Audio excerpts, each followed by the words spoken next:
Thank you.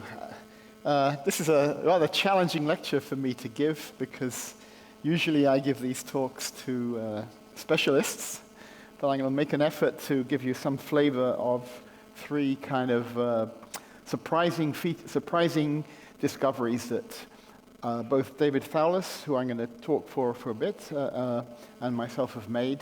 And these are all things which I think were not expected at all at the beginning of whatever calculations were done to reach these things, and they all emerged as surprises. And I heard from Marcel Denys about this, David's work on this thing, and it's again a similar thing that they didn't realize what good stuff was going to happen until almost the end of the calculation.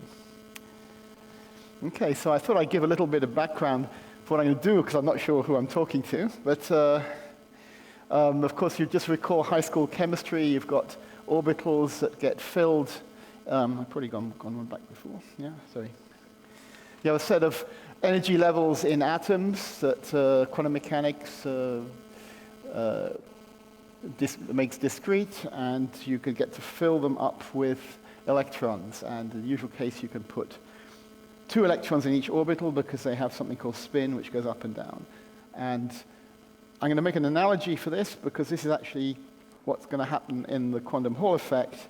And the simple case of the integer quantum Hall effect, we have a 2-dimensional surface on which electrons can move with a large magnetic field going normal to the surface. And in a magnetic field, electrons go around in little circles, just like in the atom. But now it's the magnetic force that drives you in a circle, the force at right angles to the motion of the electron. And in this case, as the radius of the orbit gets bigger, that corresponds to larger kinetic energy of the electrons. So in that case, we have, again, an energy level diagram where we can fill up the orbitals. But instead of having, as in chemistry, a 1s orbital, a 2s, and a 2p, and then 2d, we actually have a large number of orbitals. And in the quantum Hall effect, the integer quantum Hall effect, the number of orbitals is macroscopic. It's proportional to the area of the system, the area in which the electrons are able to move. And there is one independent orbital for every quantum of magnetic flux that passes through the area, the system. So that, in case you haven't seen any of this stuff before. So if I have a fixed density of electrons, let's choose, because the number of orbitals in each of these levels, degenerate levels, is proportional to the magnetic flux density, the magnetic field. We could choose the magnetic field just right so we can completely fill up the lowest set of orbitals here, the lowest Landau level. We call these degenerate set of orbitals Landau levels. And if I take this system where I just tune things just right, so there's exactly the right number of orbitals to be completely filled by the electrons in the lowest Landau level, and the others are all empty, we get something that appears initially to describe the integer quantum Hall state that turns out to be the earliest of the topological states of matter that were experimentally found, and that was found by Klaus von Klitzing in 1981, and very quickly, because of the implications, it led to his Nobel Prize in '85. So when you have this situation, you've got an energy gap. If you're a chemist, you'd call it the HOMO-LUMO gap or something. And so this is a kind of rigid system that you filled it just up to this level. It's going to cost you energy to put any electrons in a higher level.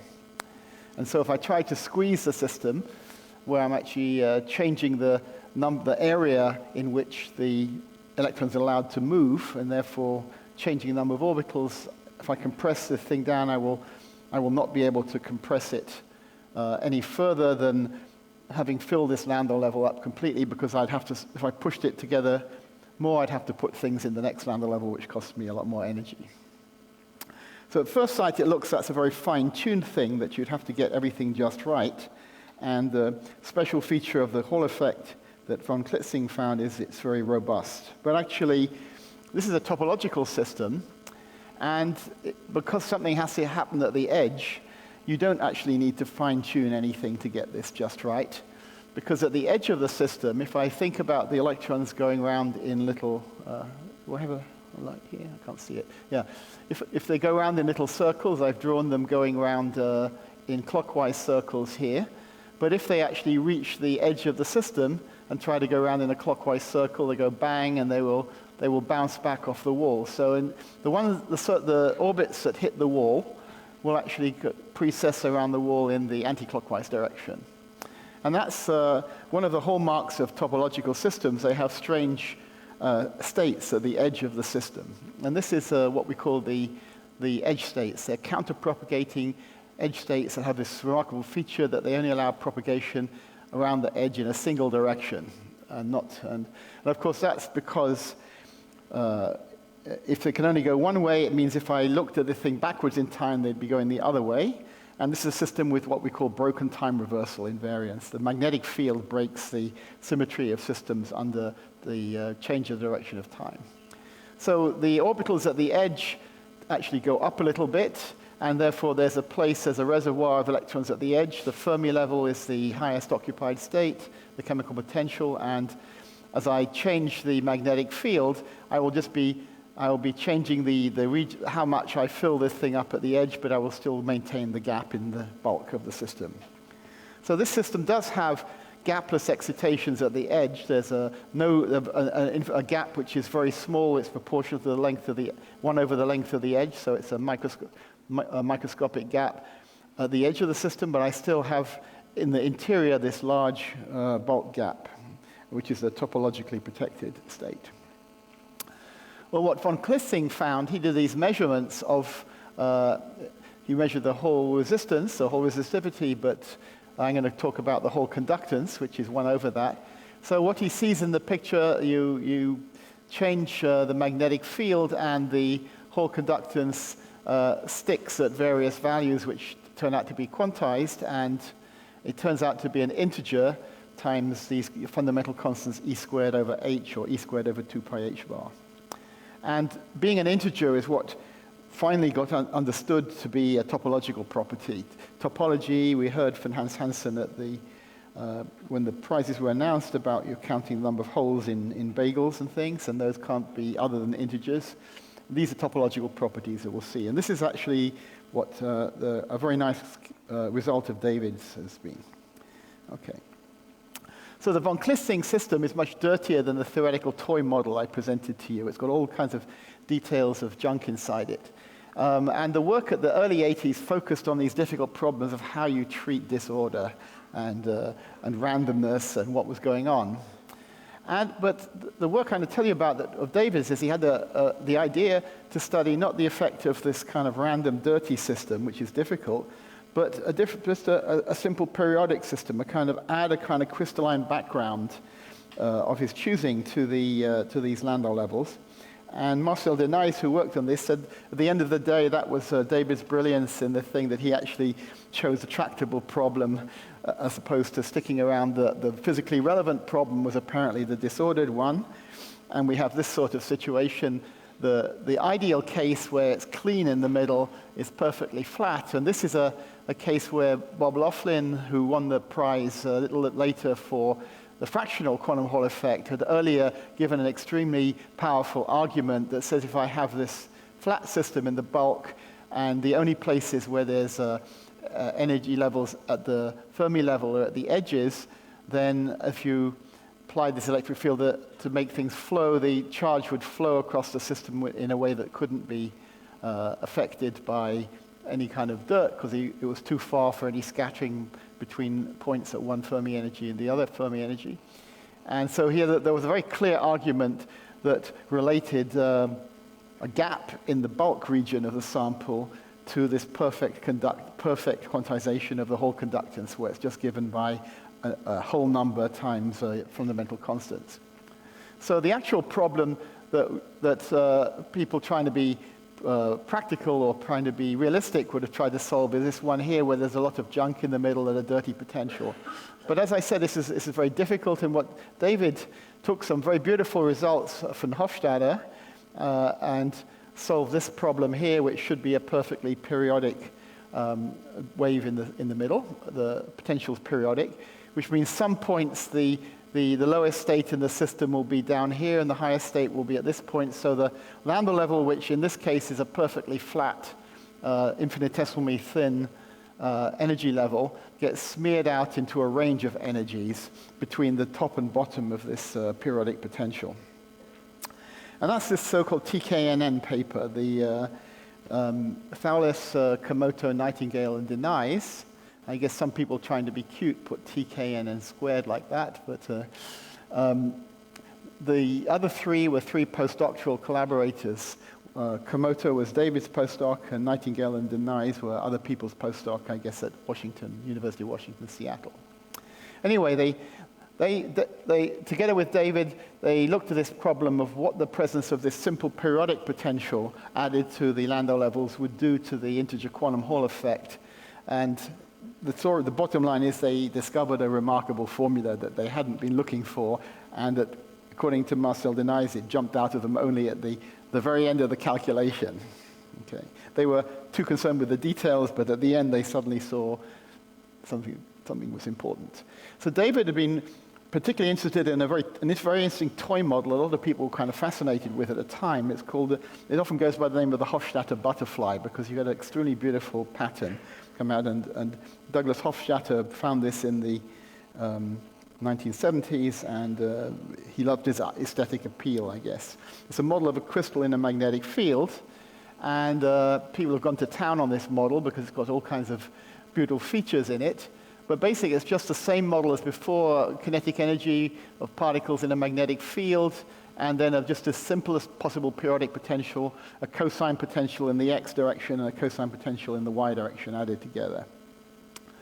And this thing's called the butterfly. It's usually shown rotated sideways, and I guess it's got tremendous amount of fine structure and fractal structures floating around in it. But that's not what's interesting us here today. It has these very narrow levels, which I guess for the purposes of calculating the Hall conductivity, this is done by Yossi Avron and his former student. They donated this picture to me, so there's no copyright concerns in my lectures. And so the numbers here tell you what this integer should be. Here at the bottom, this thing is not the Landau levels, but it's very close to the Landau levels structure. It's almost identical to what you would see for a simple Landau level structure. And you've got a lot of very narrow levels, and you fill the first one, you get one filled level, the second one two. But when you look in this other structure, you get all kinds of other weird numbers floating around. And they got fascinated, the team got fascinated and saying, first of all, how can you calculate these numbers, these integers? What are they? And so the basic point that Marcel tells me that David pointed out was that Laughlin's argument tells you if you've got a gap in the bulk of the system, you've got to get this integer quantization coming out. And Laughlin had done it for the simple Landau level case, but this thing also has gaps in the bulk, and if the chemical potential's in there, you should get quantization. And they were struggling to find out what was the formula that get these integers. Okay.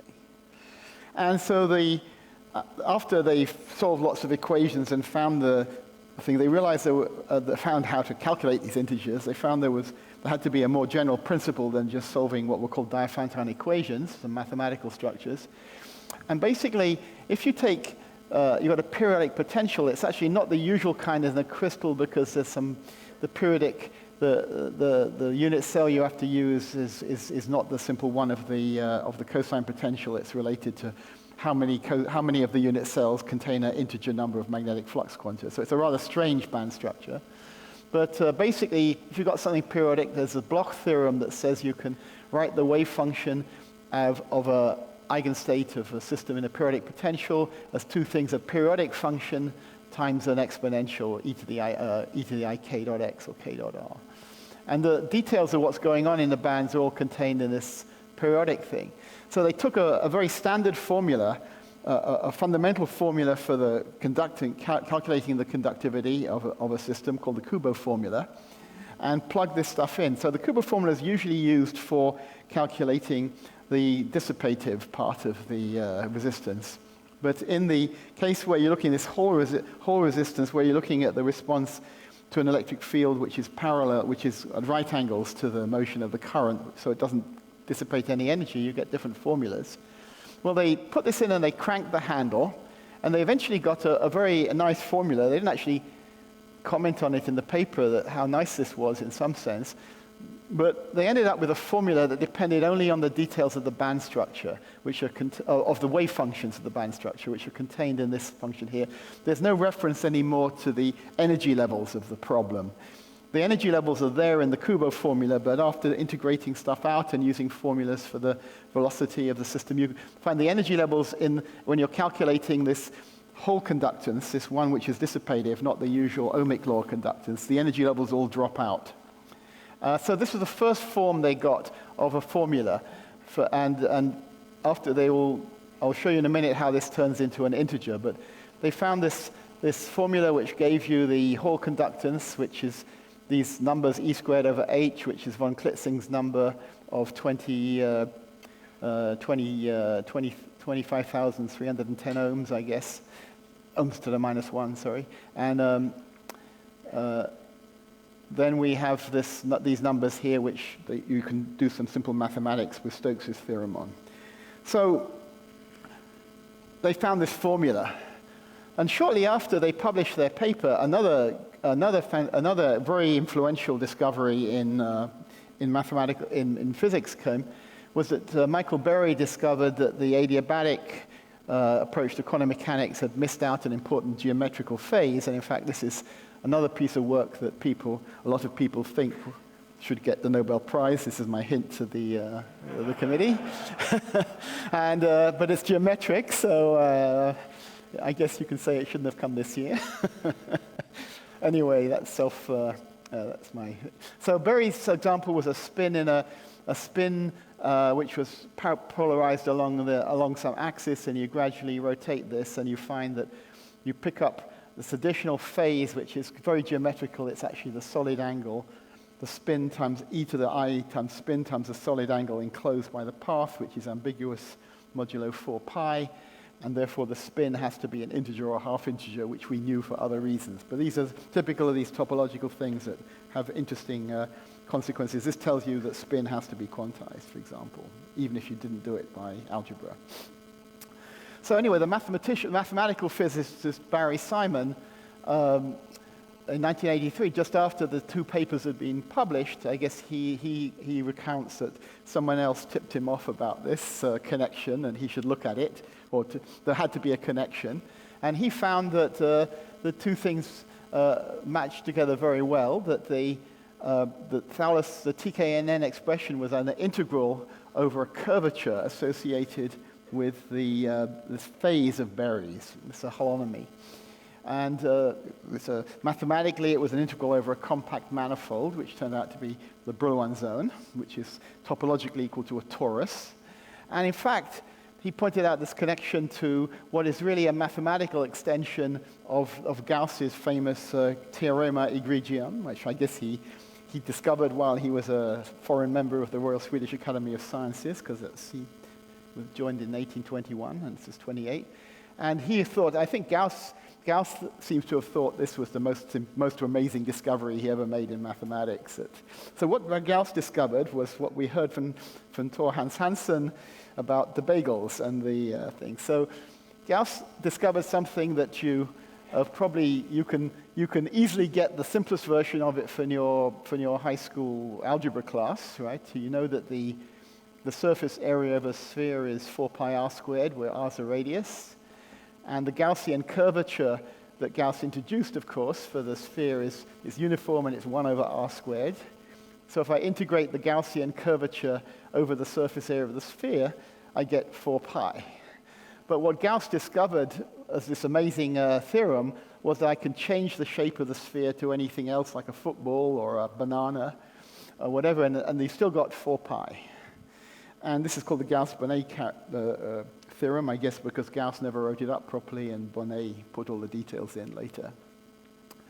So if I take this thing, we get this by now famous account of the Swedish and the German pretzels, and we also get the account that the famous relation between coffee cups and bagels. You have a mug is the same as a ball.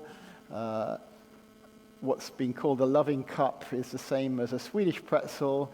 And I'm not quite sure what kind of loving cup this is because it's got 3 handles, but that's the same as a German pretzel. That doesn't I thought, well, I'm not sure if that's in the right nationality kind of combination, but anyway. So this is the topology that you see every year when people give talks about topological insulators. They love the coffee cup. I'd like to see actually the Swedish pretzel changing into the loving cup and backwards, rather it be a change from the coffee cup and the bagel. So, okay, the formula that they found, that Barry Simon pointed out that this formula was really the first Chern class integral. Well, basically, it can divide into 2 parts. It's 2 things. It's the integral of a curvature, which you can write as an antisymmetric tensor, but now in momentum space, not in real space, or K space, block space. And then this is the formula. The other part of the formula is the formula for the Berry curvature. And in fact, it's kind of interesting fact that, again, talking about things which are discovered before their time, this formula is in a very correct paper, or something like this formula, a 3D version, which is non-topological, is in a 1954 paper by Karplus and Luttinger that was denounced as completely wrong and nonsense for many, many years. Only in 1999 was it recognized that it was actually a case of Berry curvature, and somewhat later it was shown to be essentially correct in a lot of situations it's been applied to. So this again, topology formulas are not obvious until so I guess Barry Simon did a very big contribution in pointing out the mathematical framework of what David and the other collaborators had found. So just quickly, in these formulas, if we write them down, people make a big correspondence now to think of things like something like electromagnetic fields in momentum space, because the curvature is kind of like the magnetic field, and the curvature can be written as something like the curl of a vector potential, which is called the Berry connection. And the Berry phase is the integral of the Berry connection around the closed path. And it's very much like the Bohm-Aharonov phase when you take an electron around a loop and in the presence of a magnetic field and try to calculate what phase it picks up when it goes around that loop. And the Berry phase, because the Berry phase is e to the I something, this is a number which is only defined modulo 2 pi. From this, you quite quickly see the mathematics of Stokes theorems tells you that the integral of the curvature over something bounded by a curve has to be 2 pi times an integer. So this was the form that Fowler's found. The actual form they wrote in their paper looked something like this. They'd integrated by parts the first formula, and then they found, but this thing has to be, when you do the mathematics, is obviously an integer times e squared over h. And that was the thing. So, in fact, as I said, Marsfeld and Ice told me that this only emerged at the very end of the calculation. It was kind of afterthought. He has some talk about they realized there was an elephant in the room after looking at their formula. There had to be something a lot more in their paper than just the actual values of these numbers in this nice, colorful diagram, right? The numbers, of course, were not interesting, really. I mean, the only challenge is that you can compute them, but then the big picture, rather than being interested in Hofstadter's butterfly, the big picture is to come out with a very fundamental formula that no one had expected existed before. And this is this amazing work that he did. Okay, so this is right. So out of this, my own work, which was also mentioned a bit later, comes from seeing that this integer quantum Hall effect can actually occur without Landau levels. So maybe you could say this was implicit in the TKNN result, but I don't know, it wasn't noticed. The 1982 paper was all about the periodic potential on Landau levels, and it hadn't really been appreciated that if it's a topological thing, the details surely can't matter, and the specific realization in terms of Landau levels is very complicated and not very practical for hopefully finding new materials, right? And So I was, again, stumbled over this feature that you could actually write down a very simple model that turned out to be very influential because you can do very simple calculations with it. It turned out to be something like graphene. It's a modified form of graphene where you have second neighbor, electrons can tunnel between second neighbors and they pick up a little bit of a complex phase, which is a time reversal braking effect as they hop around. So you end up with an extremely simple kind of so-called tight binding band structure. And it turns out to really be the first of the topological insulators. This is a time reversal broken topological insulator, which in my view actually has more potential, practical potential than the normal kind that people are studying a lot now. But we'll see what happens with this. So this is actually it's kind of graphene. At the time, we didn't know that someone would invent graphene by taking a Scotch tape and on pencil, scraping a pencil over something and doing Scotch tape. So I put in my paper that this would be a single monolayer of graphite, but it would be inconceivable for someone to actually realize that. And of course, I think the lesson is that material science can take us to play.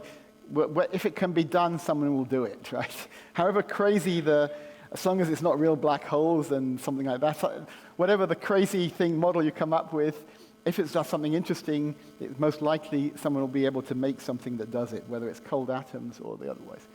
So one of the features of these systems is that they have this one-way channel around the boundary where things move in one direction.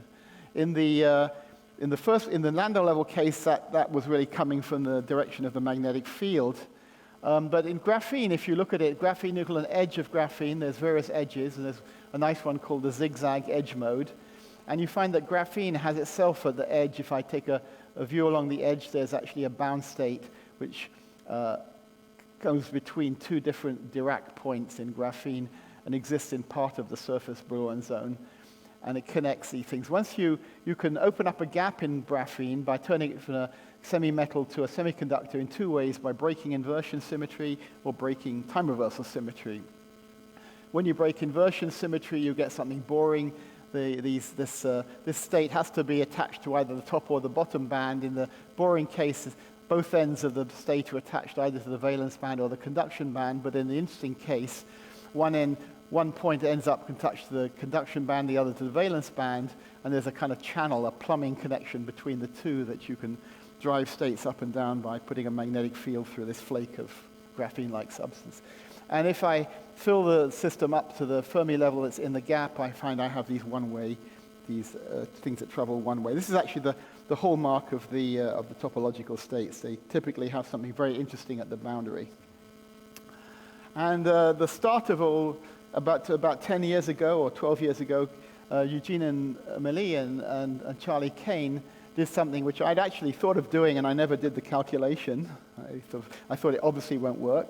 They took two copies of my model and put them on top of each other, one with upspin electrons going one way and the downspin electrons going around the edge the other way, and I'd have thought that these things would mix and scatter, but there was a new topological invariant, which was something like -1 to the Chern number, that hadn't been appreciated before. So this was an extra topological invariant, not the one that Barry Simon had pointed out was what the TKNN formula was, and that has led suddenly to generalizations to 3 dimensions and people discovering lots of very interesting topological materials lying in laboratory shells. Okay, so there was this toy model, which is somehow a relation to the TKNN story, again has a very fruitful history. It's also been translated into photonics, and there's a field now of topological photonics where you get light to travel one way around the boundary of things.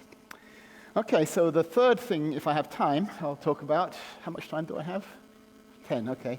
Is the magnetic chains, which also is about the same time, about probably within a few months of the quantum Hall measurements by Klitzing. All at this time things are coming out, and this was actually been baptized by Xiaogan Wen, who's recently made a very exhaustive classification using very fancy mathematics of cobordism or cohomology or something to classify all possible subsets of topological things, and this, in some sense, is the hydrogen atom of topological materials, it turns out. Okay. Of course, I did not know that at the time when I found it. But it was something totally unexpected. And of course, that's the hallmark of topological materials. They differ fundamentally by some number being 1 or 2 as opposed to 0, which gives them a property that's not present in normal matter, and this stuff behaved very differently from what was expected to happen. Okay. So actually, this was an interesting case. I actually was unable to publish it at the time because these two journals dismissed this out of hand based on referees saying, it's in manifest contradiction to fundamental principles of physics, a bit like what happened to Karplus and Luttinger that I mentioned.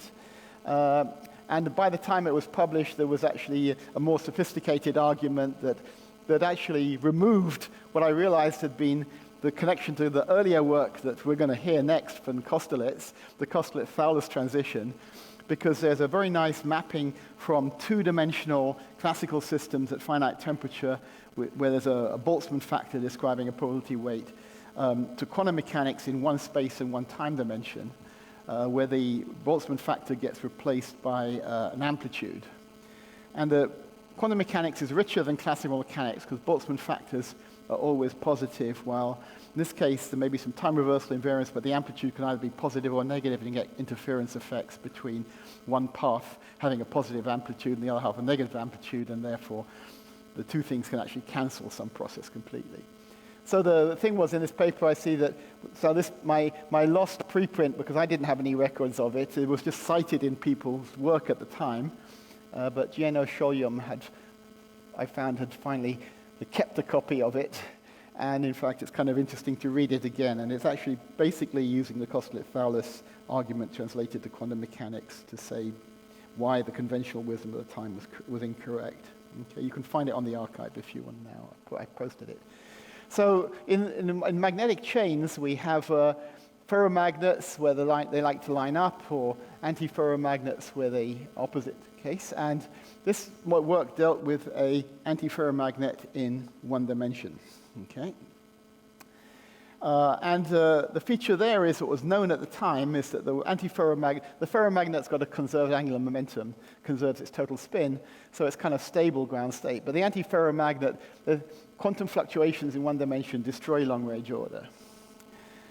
So people knew that as a mathematical theorem, but they had a remarkable thing. There was an exact solution of this magnetic problem for spin 1/2 system by Hans Bethe, who incidentally was David's thesis advisor at Cornell. And before he went off to tell us how the sun produces energy, he was interested in quantum chains. And he did a remarkable piece of work whose significance I'm sure he didn't understand, because he lucked onto a solution of this model that seemed to work, and it took about 50 years to discover why it worked. And Bethe clearly didn't understand why, because his paper says, my next paper will do it in 2 dimensions and 3 dimensions, but of course that never happened because this is a very specifically one-dimensional thing. But this was a very obscure, a difficult piece of work, and no one knew how to calculate anything else except energy levels from it. But in the mid-1970s, another piece of work, a remarkable piece of work, going back to the 30s, the Jordan-Wigner transformation, which maps spins, which are bosons really, to fermions by relating spin up to be filled and spin down to be empty states, gave a way to translate these spin chain languages into fermion language.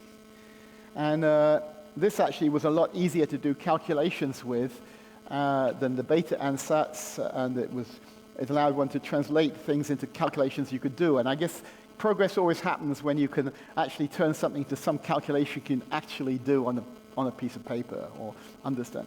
Then you can understand all the details. And this was done by Luther and Peschel. And Luther was at Nordita for a long time after that. And they turned this thing into a fermion problem. And to cut a long story short, they got most of it right, but they missed out some detail, which I discovered later by applying this Luttinger liquid theory that was mentioned. And I found that that they didn't really have an understanding of what happened when you went from an easy axis to an easy plane to easy axis antiferromagnet, whether the spins were in the plane or wanting to point out of the plane.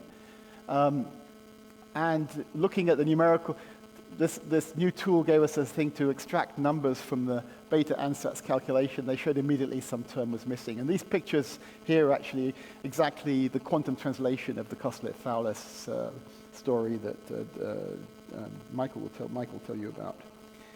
So it turned out that the spin half system was special rather than the spin one system. They both were Koslett-Thouless transitions, were driving you from easy plane to easy axis, but there was a special cancellation effect, which I guess we'll vaguely say here, between in the spin half case.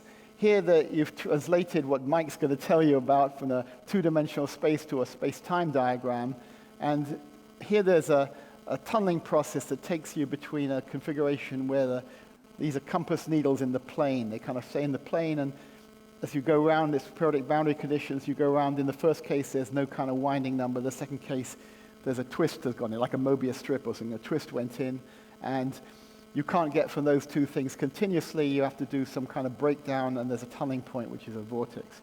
And it turned out that for the spin half case, you only got a double vortex, because if you have to do this process of tunneling on one of the bonds between the spins, and if you look at the process on two neighboring bonds, everything should be identical if the bonds were identical strength, except the two paths. In one path, one of the spins rotated 180 degrees clockwise, and the other one it rotated 180 degrees anti-clockwise, so the difference of the paths is rotating a single spin 360 degrees, but if it's a half-integer spin, you get a -1 factor. So the quantum mechanics told you something. So looking at this way gave you a completely new way to look at things, and it turned out that the conventional wisdom was completely wrong. And finally, so we came up with this new story which shocked people at the time, because it conflicted with preconceived notions based on the beta ansatz equation seem to confirm incorrect ideas about spin waves.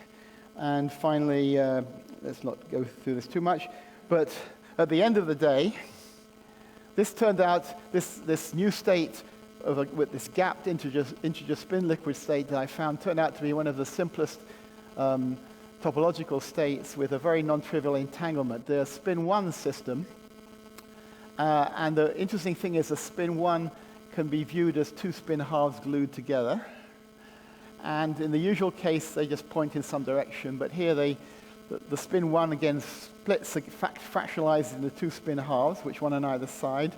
And they grab onto the spin 1 half from the partner, and the next one along, and get entangled into a singlet state. And when you do that, you get left.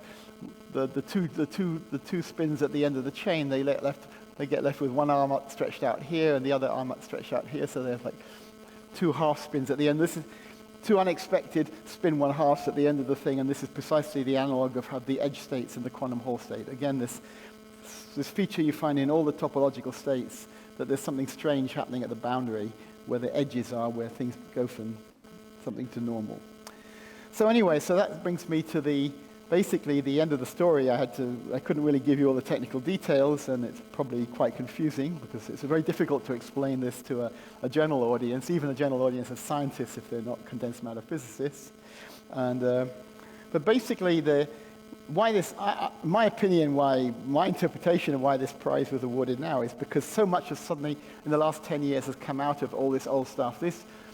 These various little findings, which in each turn came from people finding something more amazing than they were looking for, they noticed something strange, and it gave you a new way of looking at things. And what's happened is that we've over my lifetime in condensed matter physics, I've seen that the kind of things we were taught and learned from textbooks like Ashcroft and Mermin and things back in the 70s, a lot of the details that were thought to be really important then we put them away as boring stuff which doesn't relate, not important, and all kinds of new things like entanglement and new ideas which were not present in any of this old stuff have become the central kind of questions that we're struggling with.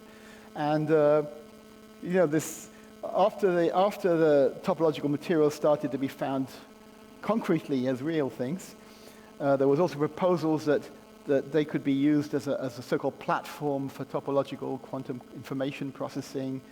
And that, of course, has stimulated a large amount of interest. And there's been a huge amount of people in cold atoms, quantum information, condensed matter, even the string theorist, Ed Witten, is now devoting part of his time. I guess string theory is, there's some spare time out to deal with other things now, and they're getting very interested in extending all this topology to 4 dimensions. So we now have tables of topological matter up to 8 dimensions. So you can see how the influence from outside the field has influenced things. But this is a very exciting area because we're finding all kinds of what I consider neat stuff about quantum mechanics that we didn't know before. And there seems to be plenty of new insights to gain. So that when you can find something very simple and beautiful, we all think that's the truth, and maybe we're going to learn a lot about matter and learn a lot about possibly applications of it. Thank you.